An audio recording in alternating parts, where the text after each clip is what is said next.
Sai sexta 13, me entreguei na bebedeira, muita farra e azaração. Curtindo funk, pop, rock, samba, groove, rasta-pé no bate-coxa, sertanejo, forrozão. Entrei numa sauna e catei uma saia curta, uma peruca muito loura que uma biba lhe deixou.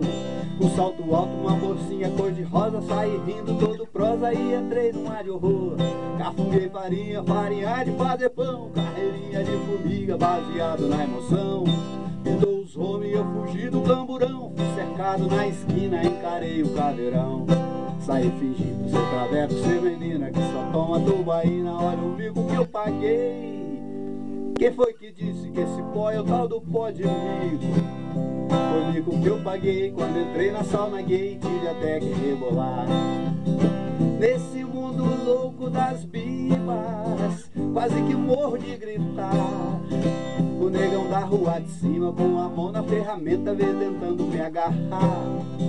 Saí correndo e ele em cima, pega daqui, pega de lá. Parei, olhei pra cara dele com uma voz de muito macho, eu disse assim para o rapaz: tira a mão de mim, porra! Ai, como eu sou bandido!